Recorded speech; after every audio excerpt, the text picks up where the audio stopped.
Buenas tardes, compañeras, compañeros. Voy a proceder a presentar la sesión del día de hoy. Es la sesión 21 del seminario Repensar la Economía y estamos en el tercer ciclo, ¿sí? Si siguieron los demás, las demás sesiones, se habrán dado cuenta que hay ciertos temas que nos tienen preocupados y ocupados dentro del seminario de Repensar la Economía. Entre ellos, pues está la cuestión de las tutorías, está la cuestión del el rediseño curricular, que ahorita es un proceso en el cual todos los integrantes de esta comunidad académica estamos de lleno metidos en eso. Y bueno, y en este caso en particular vamos a hablar de un tema muy importante que es la epistemología, ¿sí? La epistemología es una materia que ustedes llevan desde primer semestre y la importancia de esta rama de la filosofía radica en cómo conocer la economía, ¿sí? Es construcción de conocimiento. No es unilineal, aquí incluso la maestra va a extenderse un poco más al respecto. La construcción de conocimiento no es unívoca, no es unívoca. En ese sentido, la epistemología es una parte fundamental de su formación como economistas. ¿Por qué? Lo repito, porque ahí es donde ustedes van a tener las herramientas para la construcción del conocimiento económico, ¿sí? Entonces, bueno, sin mayores preludios, le pasaría el micrófono al doctor Alfonso para que nos informe sobre el tema de la sesión. Gracias, bienvenidos y muchas gracias por estar con nosotros, bienvenidas. Bueno, pues muy buenas tardes a todos y todas. Es un gusto estar con ustedes en esta tarde compartiendo y platicando un poco sobre este libro de la doctora Miriam. Les tengo que informar, de acuerdo con la escaleta, que el tema de la sesión Perfiles Epistémicos se hará en 3 participaciones, como ya se explicó bien al inicio, y también pues se revisarán algunas preguntas hechas por cada uno de nosotros, a las cuales la doctora tendrá bien contestar, y posteriormente tomaremos algunas de las preguntas que estén en el foro, para terminar con ustedes en lo que quieran comentar. Esta sesión, como se ha mencionado, se encuentra en el blog, y lo voy a leer, seminario repensarlaeconomia.wordpress.com, donde ustedes y las personas que estén en línea podrán hacer preguntas y comentarios. Me parece que eso es todo, la parte introductoria. Otra vez, un gusto el poder saludarlos y el poder interactuar con cada uno de ustedes. Y sobre todo, doctora, muchas gracias por la invitación. Bueno, a continuación daré lectura de la semblanza curricular de nuestra invitada. Miriam, también le agradezco mucho, muchas gracias por haberme considerado para esto, por haberme invitado a esta sesión. La doctora Miriam García Piedras es doctora en filosofía por la UNAM, maestra en filosofía por la UNAM y licenciada en filosofía por la Universidad La Salle. Tiene estudios de postdoctorado por la Universidad Iberoamericana, múltiples publicaciones en revistas y en capítulos de libros colectivos. Su primer libro de autoría es Perfiles epistémicos de la hermenéutica analógica, que tenemos el placer de tener por aquí. Es profesora investigadora de la Escuela Superior de Economía del Instituto Politécnico Nacional y forma parte del Instituto de Neuroartes. Pertenece, en su nivel 1, al Sistema Nacional de Investigadores. Doctora, muchas gracias. Bienvenida. Gracias, compañeras, compañeros. Bueno, pues a continuación, lo que nos interesa en este momento, y además nos da mucho gusto, es el poder escuchar a la doctora Miriam con su exposición. Entonces, pues adelante, doctora, lo que quiera presentarnos este libro, Perfiles Epistémicos de la Hermenéutica Analógica. Miriam García Piedras, que de entrada ya es una invitación a pensar. Sí, muy buenas tardes a todos. Gracias por estar aquí. Gracias a Josué, gracias a Alfonso y gracias a todos los demás que nos están acompañando en este seminario de Repensar la Economía. En la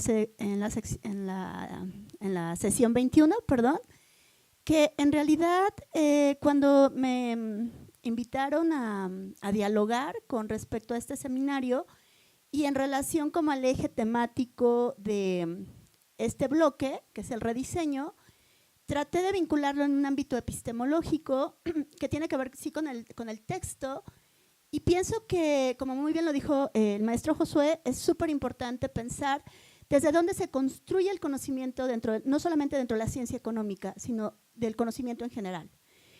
Y es algo que como profesora de la escuela y como profesora de la materia de epistemología y de metodología, obviamente, bueno, no sé si obviamente los profesores nos ponemos a discurrir y a reflexionar cuál es el sentido y el propósito de nuestras materias. La epistemología precisamente es un eje vertebral en qué estamos enseñando y cuál es el propósito de la enseñanza. Y aquí precisamente lo que bueno, el libro lo hice, es mi tesis doctoral, lo tengo que decir, y a partir de que me voy abocando a la cuestión epistemológica, que precisamente surge en esta motivación dialogal, por decirlo de alguna forma, entre mi hacer docencia aquí en la escuela con respecto al producto de mi tesis. O sea, eso fue para mí muy gratificante porque era como un ir y venir entre este estudio teórico, entre comillas, pero teórico trasladado al ámbito de las materias o de la materia principalmente epistemología, que sí retomo la parte metodológica, pero eso fue como las inquietudes que empezaron a germinar a partir de la realización de mi estudio doctoral. Y algo que siempre no sé si siempre, pero uno de los grandes cuestionamientos a partir de mi hacer docencia residía en cuál es el sentido y el propósito en la generación y construcción del conocimiento, y esto cómo incide, en este caso, en la ciencia política, en la ciencia social, en la ciencia política, en el arte, en la cientificidad, etc. Y a lo largo del texto, que había un PowerPoint, pero prefiero como decirlo de una cuestión como más amplia, uno de los ejes y rectores del libro es que el conocimiento debe de tener un propósito en la perpetuación y generación de la vida. Muy contrario en nuestros días, que desafortunadamente en estos modelos, voy a decir una palabra ya muy dicha, en estos modelos neoliberales, en lugar de buscar perpetuar la vida, ha sido reproducir el capital. Y la educación aquí entra como un eje rector o como un subsistema dentro de la estructura sistémica que busca reproducir el capital a costa de la vida misma. Y plantear o meditar sobre la vida es algo sumamente fascinante y sumamente complejo. Y uno de los planteamientos también dentro del texto es de que la vida en este positivismo recalcitrante, que conlleva una regionalización del conocimiento, separó y fragmentó esta concepción de la vida o redujo la vida a un ámbito meramente biológico. Lo que trato de hacer, y no es gratuito que en la portada del libro exista un árbol o haya un árbol, tiene que ver con esta cuestión como rizomática. Una figura rizomática es esto, es un centro que se va bifurcando, y algo análogo es de que la vida se puede reflexionar y meditar desde un ámbito como rizomático. O sea, tiene n número de formas de pensar que encuentro en el lenguaje simbólico o en el símbolo un contenedor de orden epistémico de conocimiento que nos permite y nos invita a cuestionar y a reflexionar qué entendemos por vida. Y desde un ámbito hermenéutico, que la hermenéutica es la interpretación de no solamente de los signos y de los símbolos, sino también la interpretación del mundo, desde dónde interpretamos el mundo. Y regreso al punto, desde dónde estamos pensando y reflexionando qué es la vida y cómo incide en la construcción del conocimiento. Entonces, empiezo a hacer una vinculación en que el conocimiento, como ya lo dije, tiene que buscar perpetuar la vida, porque hasta en sí misma, que pongo aquí una metáfora, bueno, no sé, en el texto hay una parte que digo, hasta las plantas buscan la luz. Pero hasta las plantas en la oscuridad buscan la luz. Entonces, en ámbito biológico, hay algo que se llaman procesos homeostáticos, que los procesos homeostáticos es de que, o sea, las células en sí mismas buscan reproducirse, contrario a la muerte, porque no hay una muerte radical, que ahorita no voy a entrar en este detalle, pero que conlleva pensar que en todo lo que existe, porque uno de los planteamientos también dentro del texto es pensar la vida en algo más allá de lo humano. Y entonces aquí conlleva a plasmar, y regreso al rizoma, y regreso a la complejidad de lo que es pensar la vida, es de que cuando tenemos esta capacidad de atisbar este misterio, que pienso que el conocimiento en sí mismo es misterioso, porque la vida en sí misma es misteriosa y somos parte de algo más grande que el propio especie humana, y entonces planteo que todos somos parte de todos estamos colegidos, relacionados, correlacionados con todo lo que existe. Y uno de los ejes centrales dentro de la tesis, regresando, que es la vida, planteo que, una frase si quiero un tanto romántica, entre comillas, es de que somos polvo de estrellas, que yo cuando la primera vez que leí esta, o más bien me la dijeron cuando era muy joven, esta cuestión de que todos estamos constituidos por lo mismo, que es el polvo estelar, y que entonces todas las manifestaciones de la vida están hechas de lo mismo, estamos hechas de el mismo polvo cósmico. Entonces eso me permite correlacionarme en un sentido, y aquí lo planteo de alguna forma en el texto, es de que desde un ámbito hipotético no hay una separación tajante entre la vida biológica, entre la vida social, entre la vida cultural, económica, porque todos partimos de un origen. Y en una parte digo, sí y solo sí existió el Big Bang, entonces implica que desde el origen de esta explosión cósmica estábamos contenidos hechos polvo estelar y han pasado miles de millones de años para existir en un instante cósmico dentro de esta historia humana. Este es uno de los planteamientos que me fue llevando como uno de los ejes rectores, y entonces regreso a todo el punto. Pensar sobre la vida es pensar sobre el misterio, perdón el pleonasmo, de la vida en sí misma o de ella en sí misma. Y desafortunadamente hemos olvidado como sociedades, unas sociedades tecnócratas, capitalistas, este sentido, porque lo más importante, y tiene que ver con los planes de estudio, tiene que ver con el rediseño, tiene que ver con todo esto, es que lo que ha permeado desafortunadamente en este modelo capitalista no es la reproducción o la perpetuación de la vida en sí misma, sino del capital. Y entonces el humano, que esto siempre se los digo a los alumnos, que aquí hay algunos, les digo, es tan importante, es tan emblemático esto, que por ejemplo cuando vemos capital humano, el capital está por encima de lo humano. Entonces, ¿qué es más importante, el capital o el humano? Entonces ya, por ejemplo, la parte ecológica ponen capital ecológico. Entonces lo que me está diciendo que es más importante el capital que la naturaleza y que la ecología en sí misma. Y entonces una pregunta desde el orden filosófico es ¿cuál es el propósito y el sentido de la especie humana para existir en un momento determinado de esta historia que nos toca vivir? Pienso que esto es una de las cuestiones, o debería idealmente de ser uno de los ejes centrales que deberíamos de ponernos a repensar y a redimensionar el propósito y la importancia de la educación. Hoy, revisando algunas de las preguntas que se fueron surgiendo a partir del chat, había alguien que preguntaba que la educación, ¿podemos pensar este tipo de reflexiones fuera de la educación? Desde mi lectura, pienso que no.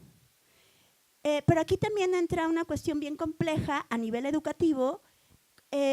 ¿Cuáles son los métodos pedagógicos? Que no, nada más voy a decir, aquí voy a aclarar una cuestión, no reduzco la pedagogía o la educación en un ámbito formal. Somos sociedades que de forma directa o indirecta nos están reeducando o deformando, como yo a veces lo pienso, y la educación no solamente se suscribe a un ámbito institucional, es estructural. Entonces, una de las preguntas, y regreso, es decir, antes de pasar a esto, planteo otra cuestión. Cuando hablo sobre la vida y cuando pienso que lo que les decía al inicio, que hemos reducido la vida a un ámbito meramente biológico, planteo dentro del texto que el lenguaje simbólico es un lenguaje contenedor capaz de vincular la vida en diferentes dimensiones. Y la hermenéutica como forma interpretativa tiene esta cuestión de poner, así ahorita lo explico, el analogado principal, que es la vida en sí misma, o sea, esta idealidad no como utopía, sino esta idealidad de modelo paradigma desde qué pensamos sobre, qué es lo que vamos a buscar, a alcanzar en la generación del conocimiento, y entonces yo pondría la vida como eje central, que la economía, que la política, que lo social, idealmente debería de buscar la perpetuación de la vida. Y es una cuestión de sobrevivencia, ni siquiera de supervivencia, ¿eh? Entonces, pero pensar sobre la vida, que sí es algo fascinante y sumamente complejo, planteo que si hacemos ligas simbólicas, podemos plantear ciertos mínimos necesarios donde la vida es la perpetuación de lo que genera vida. La vida jamás estaría en contra de lo que detenta sobre ella misma. Es algo análogo, voy a hacer una analogía con la salud. La salud siempre va a buscar estar sana, nunca va a buscar la enfermedad. Y pensar, nada más voy a decir una acotación para regresar a lo que estaba diciendo. Pensar sobre la vida conlleva pensar sobre la muerte como un proceso natural de sí misma, pero aquí la muerte surge como una forma que permite la transformación de la vida en la perpetuación de sí misma, es correlacional la vida y la muerte, pero jamás la muerte se puede analogar a la violencia. Entonces, después de esto planteo, el símbolo como contenedor de la vida va a buscar, y voy a hacer una hermenéutica analógica, va a buscar la perpetuación de la justicia, la perpetuación de la equidad, la perpetuación de la justicia social, la búsqueda de sociedades más equilibradas con respecto a la naturaleza, pero jamás va a buscar la denigración de la naturaleza, la explotación, la pobreza, etcétera, porque eso sería contrario a la perpetuación de la vida en sí misma. Y eso sí lo podemos ir analogando en ámbitos biológicos, y regreso a esta cuestión de homeostasis, es de que la vida en sí misma, en ámbitos más holísticos, más globales, nunca se va a buscar autodestruir. Y esto permite mantener una especie de equilibrio entre el hombre con la sociedad, el hombre con la naturaleza, y entonces cambiaría otra posibilidad de situarnos dentro del mundo. Y regreso con la educación. Cuando se habla de educación, que sería muy ingenuo pensar que la educación no está detentada, no está, vamos a decir, anclada a ciertos intereses de poder, lo que voy a decir es bastante complejo porque hay una correlación de poder, una correlación hegemónica entre el poder y las formas educativas. Pero la educación no se remite al ámbito escolar meramente o institucional, o sea, la educación se permea en todos los ámbitos de. Y la educación de forma no formal conlleva a qué tipo de ideología o qué tipo de formas de vida nos han introyectado. En algunas cuestiones me han preguntado cómo generar esta potencialización de generar una conciencia de vida, que es como una de las conclusiones, hay conclusiones en el conocimiento porque no creo que el conocimiento se concluya jamás. Conlleva pensar que esta cuestión de cómo generar esa conciencia vital sería algo análogo a decir, hasta dónde nos han permeado de forma de alienación a pensar que el dinero es lo más importante a perseguir. O sea, aceptamos que como estamos es la única posibilidad de pensar el mundo, que sería como lo dice Josué, una cuestión unívoca, de que solamente hay una sola forma de pensar la vida, hay una sola forma de pensar la economía, hay una sola forma de vivir, perdón por ser tan reduccionista, y hay n número de posibilidades de pensar. Por ende, el texto va manejando que, y aquí entro ya como a la segunda parte, los dos ejes que mantiene parte de la lectura, que iban a ser como los que iban a ser discutidos dentro del foro, tenía que ver con el lenguaje y con la modernidad de la abstracción, ¿no? la modernidad del lenguaje cientificista. Y regresando al punto, pensamos en esta cuestión colonialista, que solamente hay una forma de pensar la economía y una sola forma de pensar la política, etcétera, que es producto de estos procesos de colonización del pensamiento occidental. Y aquí hay una cuestión bien compleja porque tiene que ver, y estoy hablando desde la tradición eurocéntrica occidental, que nos han impuesto una forma hasta, perdón lo que voy a decir, neurofisiológica de captar el mundo.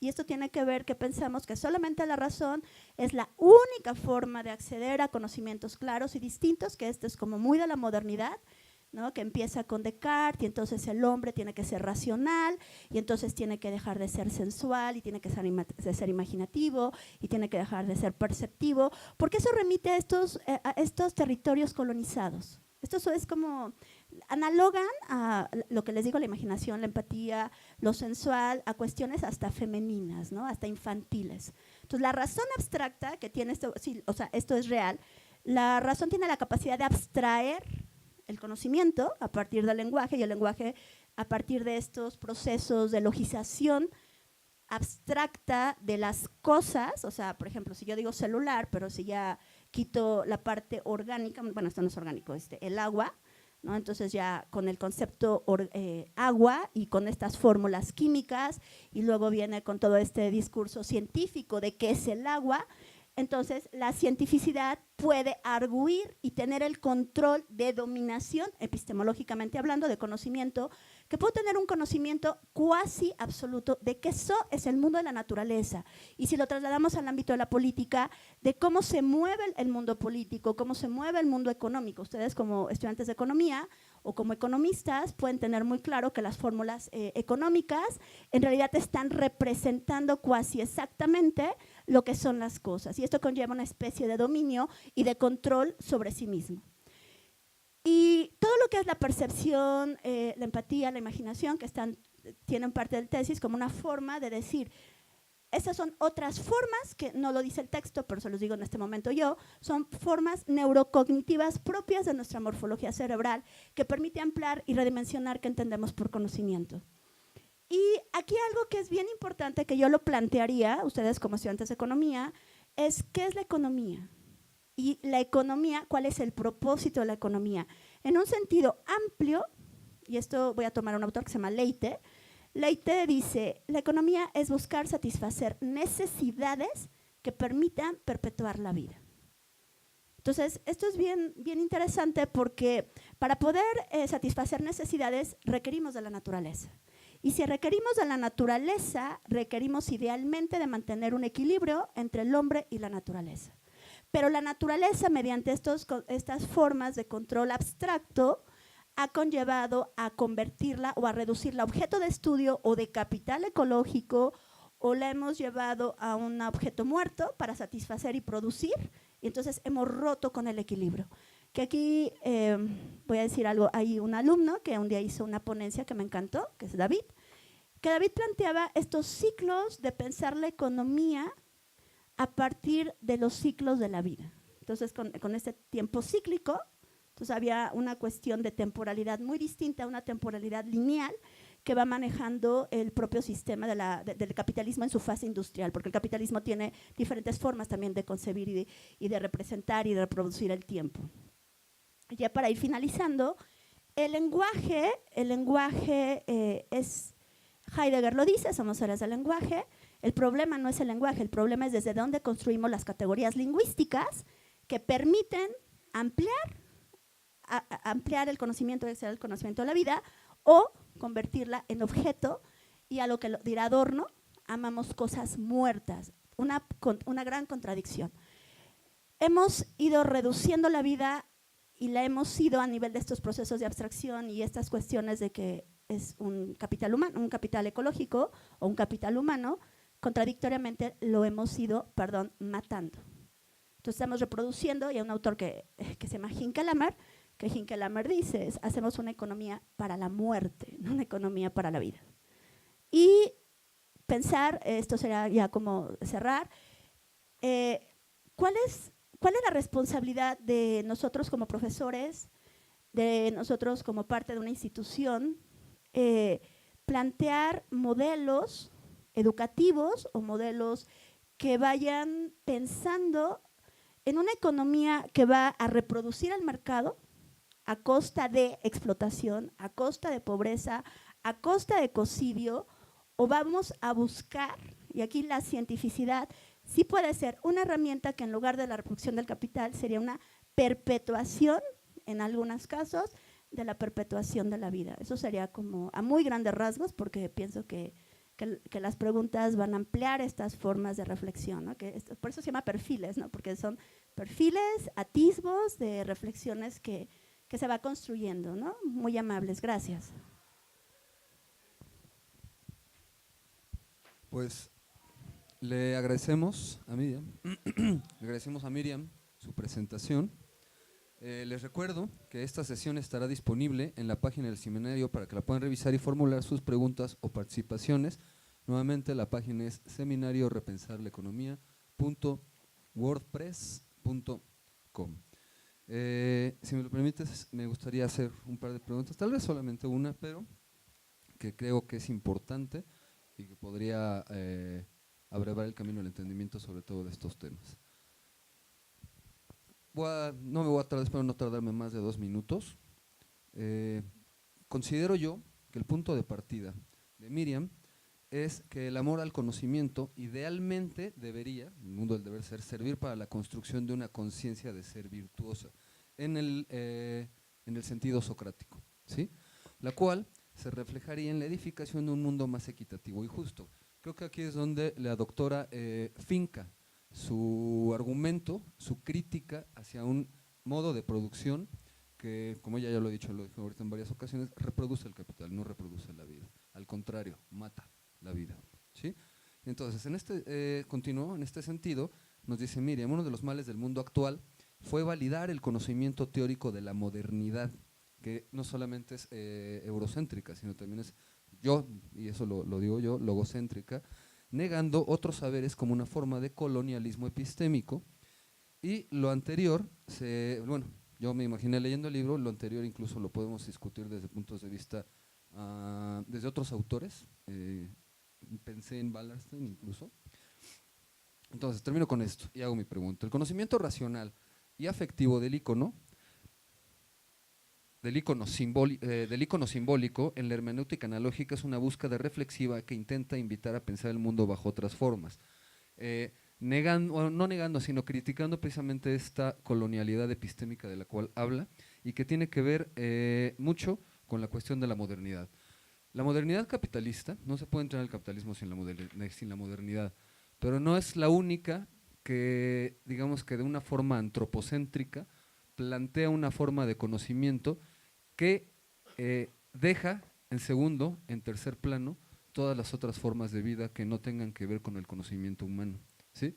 Antes de la modernidad, esta otra parte, este otro eurocentrismo, más bien este otro antropocentrismo, pero derivado de la religión, principalmente del cristianismo, también ponía al hombre como centro y todo lo demás era totalmente secundario, incluida la naturaleza.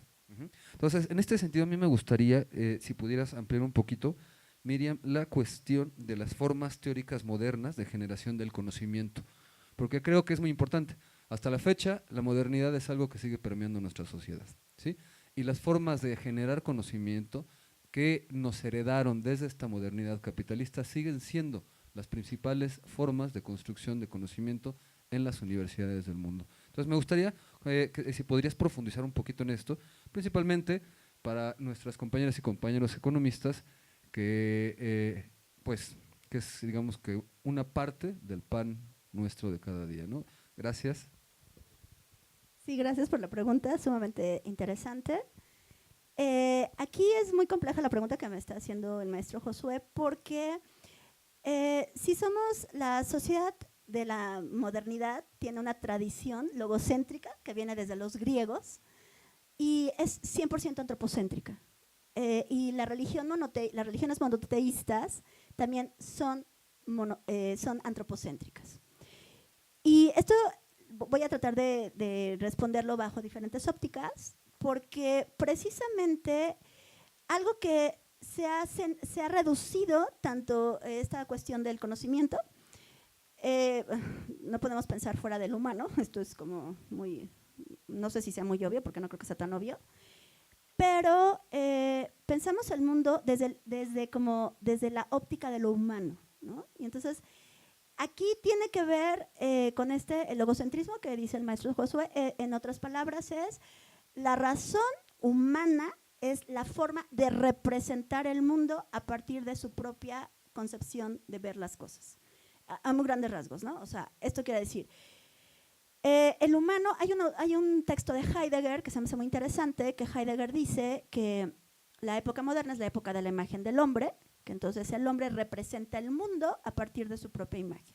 Entonces tiene que ver con este monoteísmo y tiene que ver con este antropocentrismo, porque representamos y edificamos el mundo y edificamos el conocimiento a partir de una concepción, y este es el punto, de una concepción única de pensar el mundo de lo humano. No hay otras formas de pensar más allá de lo humano. Y estaba ahorita que estaba planteando el maestro Josué, esta concepción de los pitagóricos o de los estoicos o los epicúreos, que ellos transgreden el ámbito de la razón y posicionan a la percepción y posicionan a la imaginación también, en otro sentido más amplio, a la intuición intelectiva, que esto es súper importante para captar el flujo de la vida. Y entonces rompe con esta idea que solamente la razón puede representar y puede ser la vía por excelencia en la construcción del conocimiento. Cuando llega el mundo de la modernidad epistémica y luego se vincula a la modernidad capitalista, uno de los grandes problemas es que la realidad se redujo a una representación cuantificable. La parte cualitativa de las cosas o la parte cualitativa de la vida va devaluándose en aras de la cuantificación. Entonces lo representamos a partir de lo cuantificable. Y la percepción, la razón tiene esta posibilidad de abstraer mediante la cuantificación lo que decimos que son las cosas, y entonces decimos que el mundo puede medirse, puede pesarse, puede intercambiarse económicamente en un sistema capitalista de intercambio, entonces todo tiene precio, ¿no? Y la percepción, la imaginación son incuantificables porque transgreden el ámbito de la representación cuantificable. Entonces, desde mi lectura, esto conlleva a posicionar, porque direccionar la construcción del conocimiento no es tan ingenuo. La direccionalidad en la construcción del conocimiento tiene que ver con estructuras de poder dominantes. Entonces, claro que requiere de subvalorar el ámbito de lo cualitativo, que puede estar más del lado del afecto. Voy a poner un ejemplo, ¿no? Llegas con alguien y le dices, te quiero 15%, ¿no? Y te odio 8,75, un ejemplo, ¿no? O sea, eso es incuantificable. Y esto remite a algo cualitativo. La imaginación tampoco puede cuantificarse. Entonces, en alguna parte les decía que, ya para ir cerrando por el tiempo, les decía que morfológicamente a nivel neuronal tenemos esta capacidad de imaginar, tenemos esta capacidad, o sea, es inherente a nuestra morfología, de imaginar, de percibir, de sentir, de empatar, pero que las estructuras, y ahí entra la pedagogía o la educación, que dice, eso fuera, no se puede imaginar. O sea, por ejemplo, el internet es esto, nos han negado la capacidad de imaginar, ya todo nos lo dan digerido. Ya no hay que leer, ahora hay que hacer las clases chistosas, un ejemplo, ¿no? Ya no hay que pensar. Esto es bien fuerte porque en el fondo está una cuestión de poder. Y regresando como a la pregunta, pensar más allá de este conocimiento humano, la pregunta sería, ¿qué entendemos por humano? ¿Y qué es el humano? ¿No? Porque tenemos una idea como bien unívoca de pensar que el humano es, no sé, que aquí es algo bien complejo, porque si yo les pregunto qué es el humano, no les voy a contestar porque tampoco lo sé, no es cierto. Tiene que ver con una cuestión aquí entra mucho la economía, que hemos reducido al humano como un productor de mercancías y de plusvalor. Si a la mayoría de las personas le preguntamos cuál es el propósito y el sentido de su vida, te van a decir que es hacer dinero. Es una concepción sumamente reduccionista de una antropología humana y de una ontología humana. Entonces, la cuestión tiene que ver con esto, es ampliar y redimensionar y resignificar qué entendemos por conocimiento, qué entendemos por humano. Y nada más para decir una cosa, leyendo, me gusta mucho una escuela que se llama la Escuela de Aranos, que me encanta. La Escuela de Aranos dice que a partir de esta racionalidad, que la racionalidad conlleva estos procesos de abstracción, fue anulando y denegando el mundo de lo orgánico. Entonces, recobrar lo orgánico sería una de las formas de posicionar qué concepción de vida, de humano, de conocimiento y de economía, de política y de todo lo demás estamos pensando, o que sería apuntalar a otras formas de redimensionar la posición que ocupamos dentro del mundo y del universo. Yo lo diría más filosóficamente, ¿no?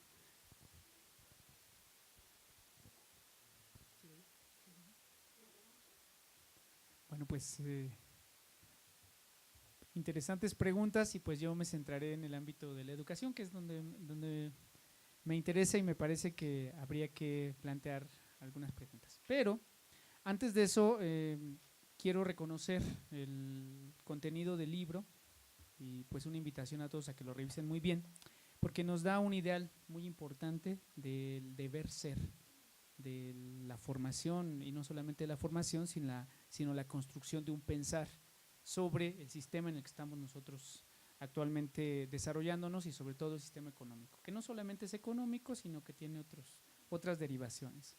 De esas derivaciones viene una que es la educativa, y de allí la formación que debería tener un economista, sobre todo en este mundo donde se nos está explicando tan unívoco, donde pareciera que todos los valores van hacia un solo lado, que tiene que ver con el capital y el dinero. De hecho, hay quien dice, hablando de la educación, que la educación ni siquiera debería de existir. Iván Illich, en cuanto a la escuela, dice que la escuela no debería de existir porque pues, la educación es un proceso más amplio. Althusser, ya para ponerle más dificultades, dice Althusser que la escuela es un aparato ideológico del Estado, del sistema, y entonces tiene un porqué. Y pareciera que sí, ¿no? Si uno la analiza históricamente, encontrará desde la paideia griega y en la Edad Media después, y después de la educación post-renacentista o renacentista, post-renacentista, y la que estamos acá también a veces haciendo en nuestra actualidad, la neoliberal, que ahora ya no es neoliberal, ¿verdad? La neoliberal también tiene una orientación. Entonces habría que pensar la educación. Y de allí, doctora, quiero preguntarle algo sobre la educación. A lo mejor me voy a meter en Honduras, no lo sé, usted me dirá, ¿cómo debe ser la educación de un economista? ¿O cómo debe ser el proceso educativo que convierta o que posibilite que sea hermenéutico, analógico, virtuoso? Esto sería por un lado. Entonces, y por si no estuviera esa, porque pues lo pienso así en mi papel de pedagogo, también pienso un poco en la epistemología, porque al final de cuentas educamos a partir de la epistemología, y nos educamos a partir de la epistemología, pero la epistemología no solamente es ideales, no solamente son teorías, no solo es filosofía, sino también hay condiciones antropológicas que permiten que una epistemología valga más que otra. Entonces, por otro lado sería la segunda pregunta, ¿cuáles son las condiciones antropológicas que en ese deber ser o en esa construcción ideal estarían presentes en un buen proceso formativo de los economistas en este sentido que estamos hablando, que sea analógico, que sea hermenéutico y este asunto?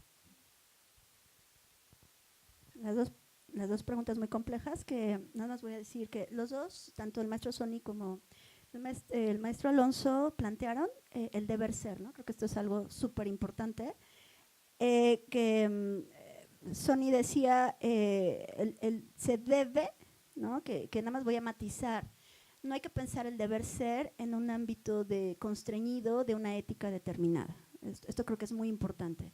Lo que estoy diciendo, no hay una forma, porque si no se caería como en un discurso unívoco de decir el deber ser tiene que ser, entonces antropológicamente o la educación tiene que llegar a ser virtuosa y felicidad y todo este rollo, ¿no? Que sí lo planteo dentro del texto, y ahorita voy a tratar de conjuntarlo con lo que estaba precisamente planteando Alfonso. Y aquí yo parto de algo, más allá de una cuestión ética, porque las éticas a veces pueden ser bastante manipulables. Sí me guío mucho por la ética aristotélica, porque se me hace muy, muy interesante, en el aspecto de que él plantea, Aristóteles, que tiene que haber una ética para la eudemonía, que es la felicidad. Hay que ser felices, que el concepto de felicidad es bien complejo, porque aquí entramos que es la felicidad y toda esta cuestión, ¿no? Pero si hay una cuestión, y lo remarco con una del eje rector del texto, es de que quitaría el deber ser tal vez, y pondría que en sí mismo, o sea, desde un ámbito biológico y desde un ámbito de la vida en sí misma, todo ser vivo y todo lo que existe tiene como esta cuestión de seguir perpetuándose. Un ejemplo, o sea, voy a oírme muy filosófica, pero no sé, por ejemplo, las galaxias explotan y luego se van a generar otras galaxias, ¿no? Entonces, esta idea de que antes de este universo existían otros universos, y entonces si vemos como una constante, todo lo que existe se busca autoperpetuarse. Entonces plantearía que una educación idealmente debería de buscar la perpetuación de la especie en sí misma, no su autodestrucción, quitando una cuestión del deber. Y entonces aquí entro y sí lo vinculo con una parte del final del texto, que es la ética aristotélica, que me gusta porque una de las preguntas del chat que estaba hoy respondiendo en la mañana decía que tenemos obviamente cada quien como gustos distintos y entonces mi placer individual tiene que respetarse. Y Aristóteles dice algo muy interesante, no puede existir un bien individual en aras de un mal mayor. Porque entonces yo planteaba, o sea, no es mi caso, pero vamos a poner un pedófilo. El pedófilo es feliz, perdón la expresión, estar violando niños porque es pues, su placer, ¿no? Entonces sí tiene que haber como límites éticos, aquí éticos, que en realidad están, no siquiera, o sea, sí éticos, pero también están destruyendo la vida de otro ser, ¿no? Y aquí entro con lo que les decía al inicio de la introducción, no podemos decir que la vida en sí misma se perpetúa por infinito, o sea, la vida tiene un proceso de transformación donde la vida y la muerte se correlacionan. Entonces hay un autor que se llama Finkelkraut que él precisamente dice, o sea, gracias a nuestros muertos nosotros estamos vivos. Entonces también la muerte entra como un proceso que posibilita la perpetuación de la vida en sí misma.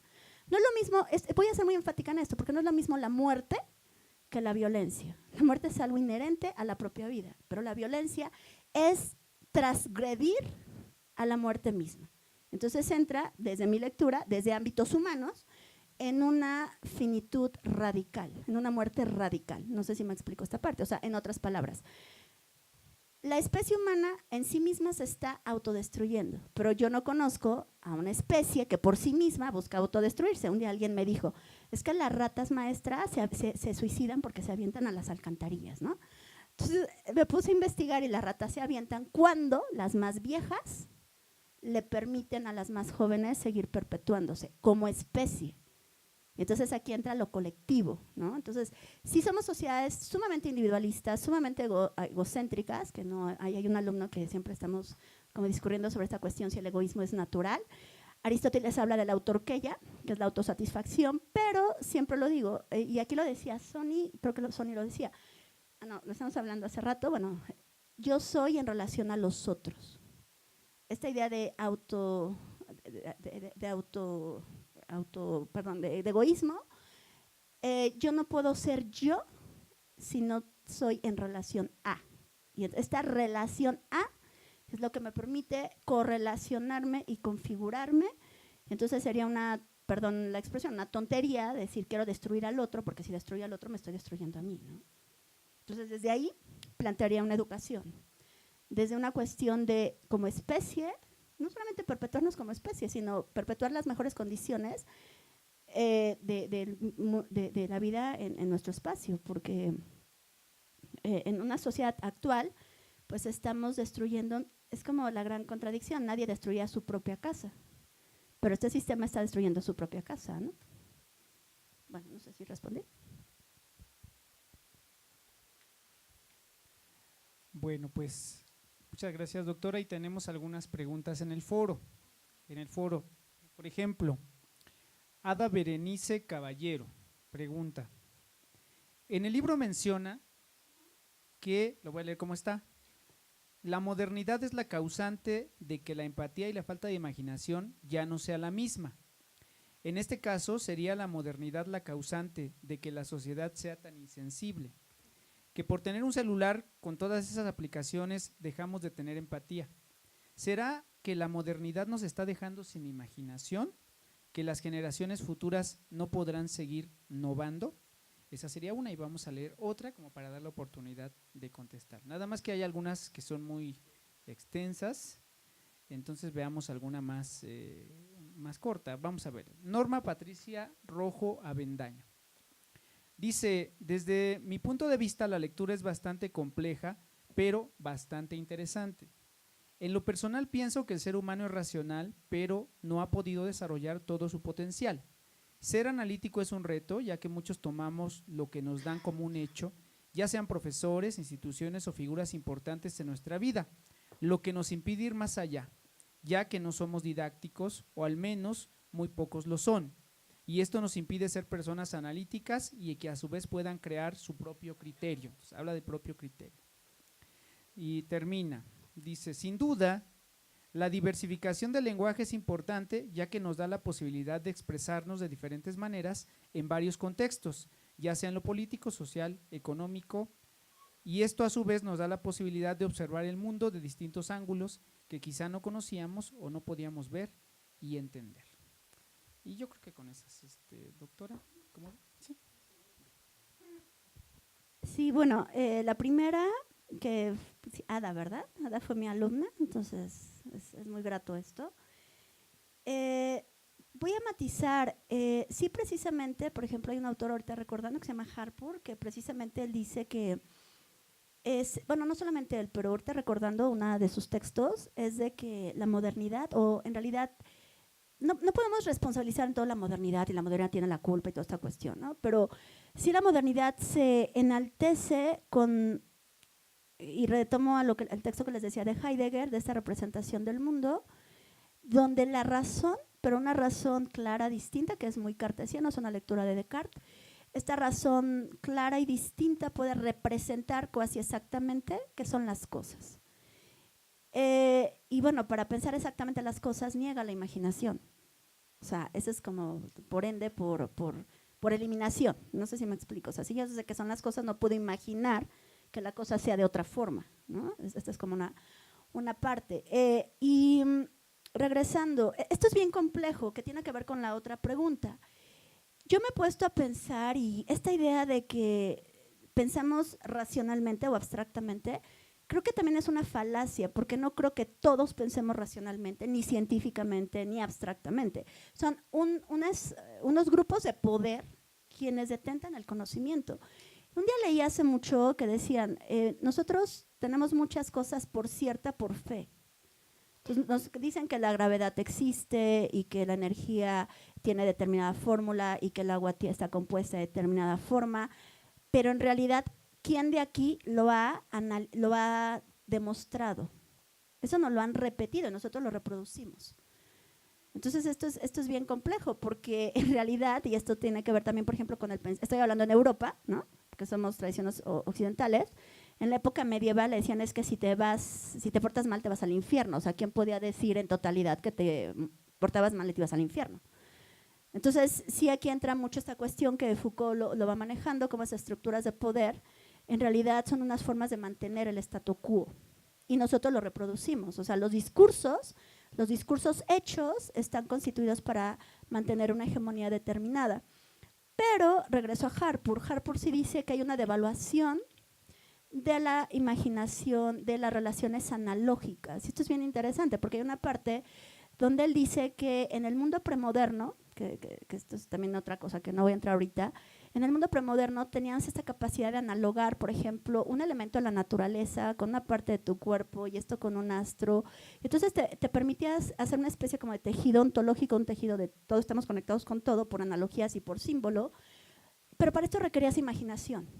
Entonces, la separación entre el hombre y la naturaleza que se reafirma con algo que se llama la reificación, que la reificación es el sujeto, se pone por encima de la naturaleza y la reduce a objeto. Entonces, el objeto de la naturaleza es representado a partir de una racionalidad determinada, que es una racionalidad científica, que luego se va a vincular con la tecnología y luego con el sistema capitalista, y entonces va haciendo o reduciendo un discurso de pensar y representar, que le da representación, es una categoría sumamente epistemológica, es como lo que está ahí se representa a partir de los intereses, en este caso, de las estructuras de poder. Y entonces, no es que la modernidad sí devalúa como formas, como formas de conocimiento. Por eso no hay que pensar, o sea, no hay que imaginar. Que vienen las nuevas tecnologías, claro, lo que les decía hace rato, o sea, ha habido estudios donde hemos involucionado en lugar de evolucionar nuestro cerebro. Cada vez, somos más estrechos de mente, ¿no? Porque ya todo nos lo han dado. Y sí hay algo que se llama esta ideología visual. Hay un autor que se llama, ahorita se me fue el nombre, que él dice que somos analfabetas visuales, que es Sartori, y dice, antes éramos analfabetas funcionales, leíamos y no comprendíamos, pero ahora estamos peor porque vemos imágenes y ni siquiera las sabemos decodificar, ¿no? Entonces, esto es, que voy a decir una cosa, ahorita que anda toda esta inteligencia artificial, que es muy interesante y se los he dicho a varios alumnos, o sea, lo de adelante es la inteligencia artificial, que esto es bien complejo en muchos niveles. Como dice Jalife, ¿no? O sea, ni siquiera usamos la natural, entonces pensar en la artificial, pero esto es muy complejo porque lo artificial está subsumiendo nuestras propias facultades neurocognitivas. Y esto, en formas de poder, está bien, bien fuerte, ¿no? Porque nada más voy a decir esto, por ejemplo, les digo a los alumnos, ahora los brokers ya no van a ser personas, ahora van a ser computadoras, porque son muchísimo más exactas. Entonces, esto, en términos, por ejemplo, hasta de planes de estudio, está bien complejo, porque los brokers van a desaparecer los humanos y van a hacer simulaciones computacionales, No lo digo yo, hay muchísima literatura sobre eso. Bueno, Sony es un experto en todos estos temas. Y la otra pregunta era sobre… Hablando de capacidades cognitivas.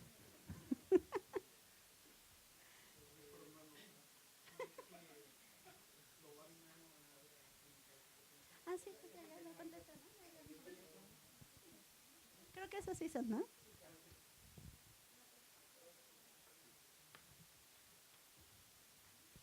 Bueno, le damos las gracias a la doctora Miriam y continuamos con el seminario. Vamos a solicitar 2 preguntas del público asistente. Gracias, los escuchamos. ¿Quién dijo yo? Aquí primero y luego…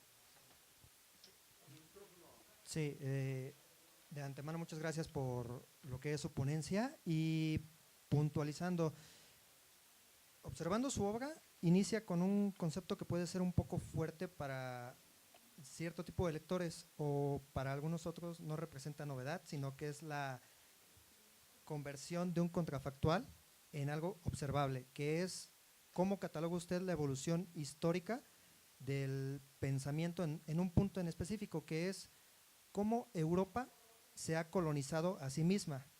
En economía observamos este tipo de procesos, si bien por relaciones de poder, pero asumiendo que las instituciones se transforman y no, históricamente y sociológicamente las instituciones no se transforman, las instituciones se destruyen, porque de transformarse o renovarse perpetúan el status quo.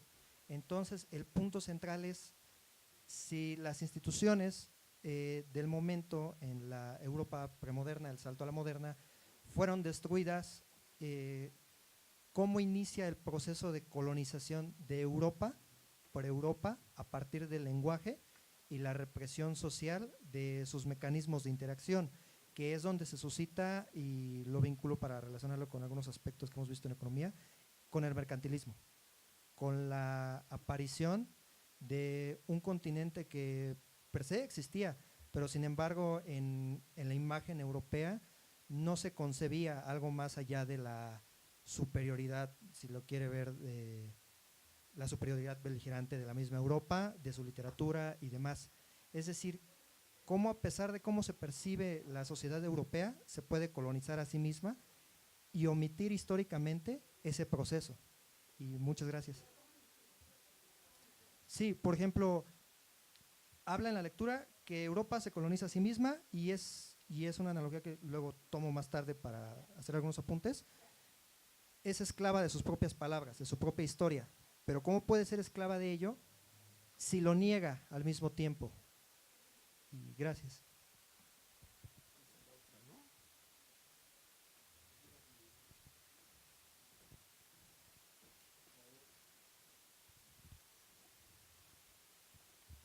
Gracias. Bueno, tomando de punto central la hermenéutica de la que usted nos comenta, ¿cómo trascender de un antropocentrismo que estamos hoy, bueno, teniendo hoy en día a ese nivel epistemológico en lo que es ahorita un mundo tecnocapitalista? y si eso va colegido con lo que es la alienación o esa falta de identidad que tenemos ahorita en lo que es esa sociedad. Realmente se me hace un tema como de importancia, ahora viendo lo que es centralmente la hermenéutica y no reducir ese conocimiento que nos dan ahorita las instituciones, en que esa es la forma de realizar ese conocimiento. Gracias.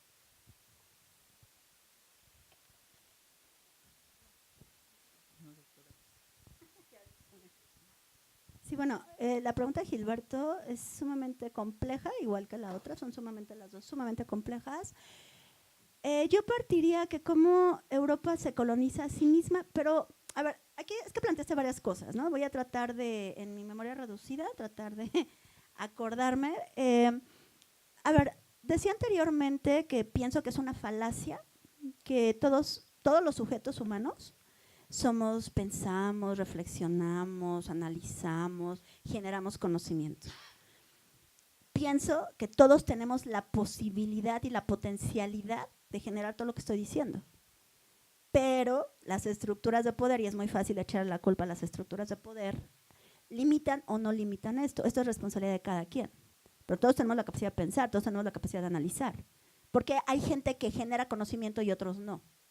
Algo análogo pasa con las culturas. Y entonces, yo estoy en contra, pero hay autores que van diciendo, es que se requiere que alguien domine y que alguien controle, porque no tenemos la capacidad. Aquí surge el derecho como una forma de imponer una ley prohibitiva para no transgredir ciertas normas, ¿no? Entonces, si todos fuéramos conscientes, si todos fuéramos racionales, empáticos, no tendría por qué existir ley. Entonces, ahorita estoy recordando a un autor que se llama Badiou, que precisamente Badiou dice que la ley surge como una forma de control, porque él retoma el Evangelio de San Pablo, que retoma el amor. Si somos amorosos, entonces pues todos seríamos los humanos ideales. ¿Por qué pongo esto? Porque este planteamiento se puede trasladar a todas las culturas más allá de la cuestión eurocéntrica o el imperio maya o el imperio cual sea, porque siempre ha habido estas estructuras, no sé si siempre, hay una relación de dominación de unos sobre otros, ¿no? Entonces, Sloterdijk, que es otro autor que también lo manejo dentro de la tesis, Sloterdijk habla de algo que la política es la posibilidad de pensar lo imposible. Entonces, pensar lo imposible, aquí entra ¿qué es lo imposible? Pues todo lo que puede ser imposiblemente posible. Y aquí entra una relación de dominio y de control. Y esta es como una parte. Ahora lo voy a conectar con la segunda parte de tu pregunta, que tiene que ver, ¿por qué Europa en sí misma es la que libera, entre comillas, o la estandarte, que es como el que lleva el conocimiento por excelencia, pero a sí misma está hay partes de los europeos, en otras palabras, que están condicionados al poder dominante, que es lo que estoy diciendo con lo anterior, ¿no? Hay un autor que se llama Todorov, y estoy tomando ya cosas que no son dentro del texto, pero que habla del racialismo. Entonces Todorov dice, el racialismo es una raza es superior a otra cuando también hay una cuestión ideológica. Entonces yo, hombre blanco, hombre, y esto lo dice Todorov en uno de los textos, creo que tú lo has de conocer bien, que se llama El descubrimiento de América, la conquista del otro dice, yo, hombre blanco, racional, moderno, europeo, voy y colonizo al otro. Y entonces aquí es bien interesante, porque entonces las mujeres europeas quedan excluidas. Y todo lo que no entra en ese modelo queda excluido de sí mismo. Y en alguna parte que tiene que ver con una de las preguntas, con esta idea antropocéntrica, que yo sí creo que el antropocentrismo ha hecho, que es muy judeocristiano el antropocentrismo, de religiones muy monoteístas, ha conllevado a formas de poder brutales. Porque todo lo medimos y a una cuestión humana, pero desde una humanidad muy determinada. En este caso va a ser una humanidad racional, eurocéntrica, bla, bla, bla, todo lo que ya dije. Y regreso, el hombre, que es lo que hablaba ahorita con Sony y con Alfonso, que estas cuestiones binarias, hombre contra mujer, blanco contra negro, rico contra pobre, burgués contra proletario, conlleva a una exacerbación del control y del dominio de unos sobre otros. Entonces, ¿quién va a posicionarse por encima de los demás? Y entra el racialismo. El hombre blanco burgués, que entonces va a dictar como que él va a subyugar a todo lo que no sea igual a él. Por eso la lógica de la identidad Es súper importante en estos procesos de colonización. Luego vienen los movimientos postmodernos, Derrida, y dirá, la diferencia, bueno, la diferencia, yo no sé francés, tiene que ver que lo diferente es lo que me descoloniza. Y entonces el europeo a sí mismo se ve a sí mismo como quiere verse, pero lo que debe de entrar en lo que él tiene que decir que es. Todo lo que no impone el poder dominante, entonces tiene que ser exterminado, que es la pregunta que tú estás haciendo, hasta donde entiendo, ¿no? ¿Sí? La otra tiene que ver cómo antropocéntricamente, sí creo que esto es muy judeocristiano también, o sea, el hombre es la máxima creación del universo, o sea, híjole, está padrísimo, porque no sabemos ni siquiera dónde están los confines del universo, ni todos los seres que habitan en el universo, aunque dirán unos que solamente la especie humana. Yo tengo mucho mis dudas, porque tiene que ver con esta representación. El mundo se reduce a una representación humana. Entonces tiene que ver con lo que decía, ¿qué entendemos por humano? Esto es bien complejo. Y entonces, ¿cómo trascender este antropocentrismo? ¿Cómo trascender? Te podría decir teóricamente, es muy, bueno, no sé si es muy fácil, en lugar de poner al hombre como centro, poner a la vida como centro, o el universo como centro, eso está teóricamente facilísimo. ¿Cómo en términos prácticos? Te voy a decir algo peor. Creo que el antropocentrismo ha sido destruido en aras del capital. El humano ya no es el centro de todo. Ahora es el capital el centro de todo. Y eso está peor. Porque entonces hemos quitado al humano, y lo dije, capital humano, hemos devaluado al humano y hemos puesto al capital. La pregunta sería muchísimo más compleja. ¿Cómo erradicar al capital por encima de la vida? Y entonces aquí, como lo decía Sony, el capital está muerto. Entonces, buscamos la reproducción de modelos de pensamiento pedagógicos, todo el rollo, educativos, económicos, para reproducir algo muerto. Entonces, de una forma consecuente, la muerte desde el punto de vista violento, no como la muerte de generación de vida, todo el rollo que me eché, sino la violencia, ¿no? Como la muerte violenta, que va a generar pues, más violencia y la autodestrucción. Entonces, la inteligencia artificial en sus formas más perversas están agilizando eso, ¿eh? Entonces, la gente, y esto lo leí hace mucho, ya ha pasado su memoria al teléfono. Entonces, perder la memoria es perder la historia, y perder la historia personal y la historia colectiva. Y eso nos lleva a la autoaniquilación de la especie. Quién sabe si lo veamos nosotros, ¿no? Pero es como dices, de las peras, ¿cómo dicen? Del olmo no se dan manzanas, o como diga cosa, ¿no? Entonces, y tiene mucho que ver con el rediseño y todo esto. ¿Qué tipo de contenidos estamos proponiendo dentro de las escuelas? Y entonces tiene que ver con tu pregunta también la institución. No sé si la institución muera. O sea, a nivel de forma, la institución es la institución. Desde que hay política surgen instituciones. Las formas de operar es lo que se transforma, pero que hay una relación dialéctica de poder de unos sobre otros, ¿no? Entonces, si hubiera una destrucción absoluta, voy a irme muy purista, ni siquiera la institución como palabra desaparecería y surgirían otras formas, hasta del lenguaje, ¿no?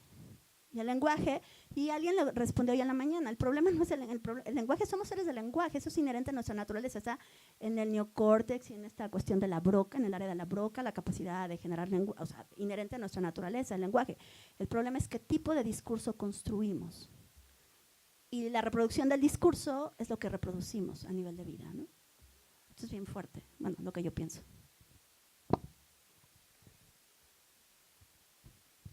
Bueno, ya para terminar, solicitamos a Miriam que nos dé sus conclusiones al respecto. Y les recuerdo a todos los participantes que pueden seguir en contacto con el ponente mediante sus intervenciones en el foro de la sesión en la página del seminario. Entonces, sin mayor preámbulo, te dejo el micrófono.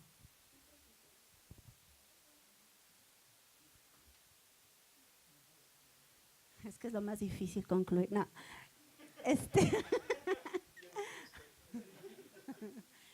¿Qué puedo concluir? Bueno, perdón, no creo que el conocimiento se concluya, no creo que nada se concluya. Hoy alguien en el foro decía como todo es muy obvio, ¿no? No sé si sea obvio todo, y si fuera obvio, pues la obviedad es muy compleja, ¿no? ¿Qué podría concluir? más que concluir, los invitaría a pensar, a reflexionar por ustedes. Y sí, aquí hay algo que podría decir con respecto a la lectura del texto, es de que voy a hablar filosóficamente, siempre les digo a mis alumnos, estoy hablando filosóficamente, ahora estoy hablando económicamente, porque sí hay como áreas que no me gusta la monodisciplina, pero hablar o discurrir filosóficamente invita como a ampliar horizontes un poco más complejos de lo que se está planteando, y ya regresando y concretando, tratando de concretar. Creo que una de las cuestiones para cómo se genera el conocimiento es preguntar por lo que existe, y una pregunta por lo que existe es la pregunta por uno mismo, y aquí lo digo en las conclusiones, estoy concluyendo dentro del texto. Entonces, pensar sobre uno es pensar sobre la vida, sobre la temporalidad, sobre el cosmos, sobre la muerte, sobre la finitud, sobre el amor, sobre la perpetuación de la especie. Y la pregunta sería, ¿por qué estudian lo que estudian y para qué estudian lo que estudian? ¿No? O sea, yo sé por qué estudio filosofía, porque estudio filosofía. No me consagro filosóficamente, pero en lo más mínimo. Y precisamente el conocimiento, siempre se los digo a los alumnos, es como una especie de horizonte. O sea, caminas y llegas y se abre otro horizonte y se abre otro horizonte. Y precisamente el conocimiento, que esto es bien interesante, en la medida que vamos discurriendo sobre lo que nos rodea o quién somos, vamos ampliando nuestros niveles de conciencia.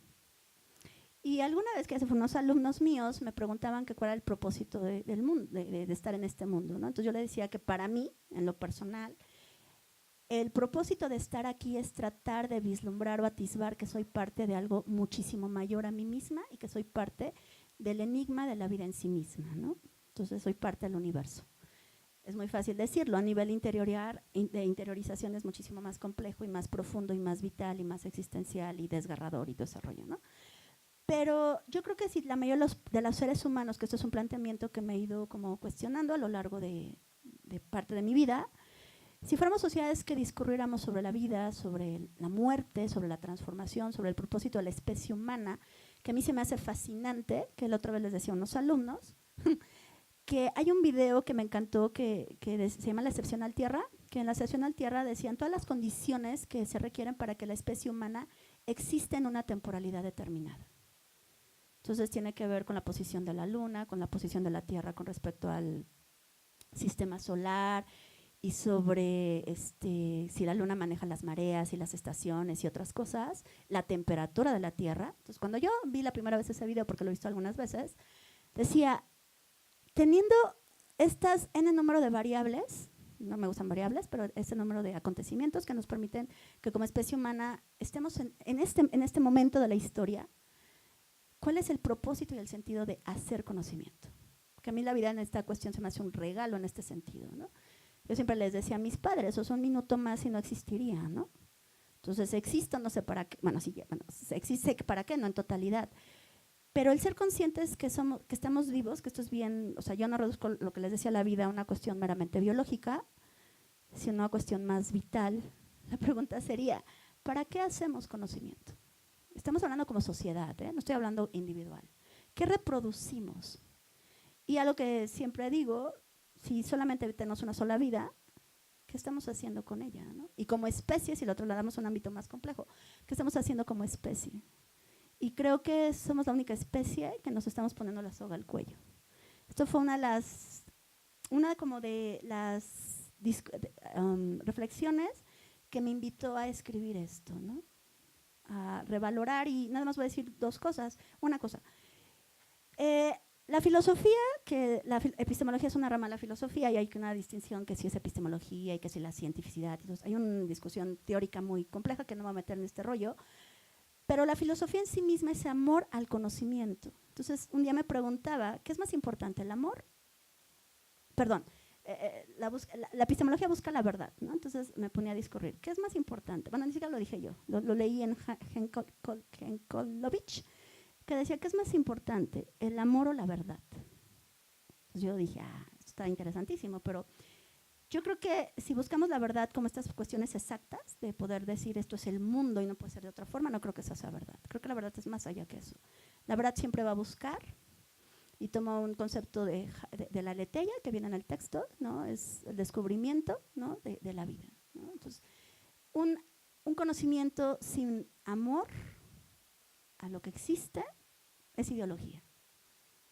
Y entonces, no estoy diciendo, ay, el amor romántico, no estoy hablando del amor, y esto es muy interesante, bueno, para mí, el amor es buscar correlacionarnos la parte con el todo. Y si yo me siento que soy parte de una colectividad, parte de un mundo, parte de una naturaleza, mi forma de conectarme con eso, y aquí entran estos procesos de conocimiento, amplían mi conciencia y esto me permite situarme y ser desde otra forma respecto al otro. Entonces, creo que ya para cerrar y concluir, no sé, sería, ¿cuál es el propósito del conocimiento, ¿no? ¿Y qué hacemos como sociedades? Y ustedes como jóvenes, que esto es bien interesante, o sea, como dicen, ¿no? O sea, un joven que no tiene ámbitos de revolución y de transformación social, entonces ahí hay un problema hasta biológico, ¿no? O sea, esto es bien, bien complejo, ¿no? Es lo único que yo pudiera ir como cerrando, ¿no? Gracias. Pues lo último que tenemos en el programa es agradecer la participación del ponente, doctora Miriam García Piedras. Muchas gracias por el conocimiento que nos proporciona y que me parece que es una forma de desarrollar virtudes y una forma de desarrollar prudencia. Al final de cuentas, sabiduría, y sobre todo en aquellos que están en formación en un área tan importante como es la economía, pues qué más prudentes deberían de ser, ¿no? Y humanistas. Pues muchas gracias, y también como público pues queremos agradecer, no sé si se da un aplauso, yo supongo que sí, y entonces sí, porque no está allá, pero pues muchas gracias, doctor, por su participación. Bueno, pues ya nada más para informarles que próximamente daremos a conocer la convocatoria para participar en el 4º ciclo del seminario Repensar la Economía. Compañeras, compañeros, muchas gracias por estar aquí. Le cedo el micrófono al maestro Alfonso Vargas.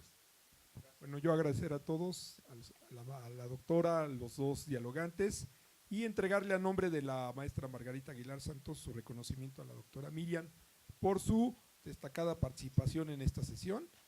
Lo vamos a entregar. No veníamos preparados, pero a pesar de la austeridad, pues algo logramos rescatar, ¿verdad, compañeros?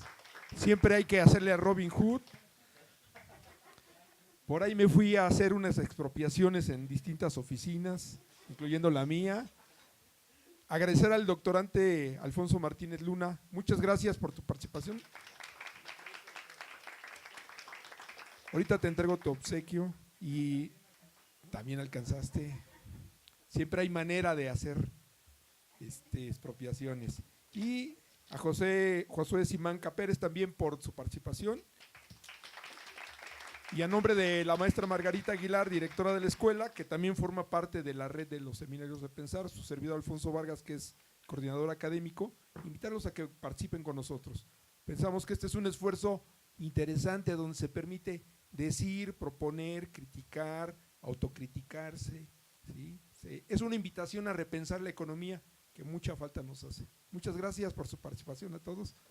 Nos vemos después.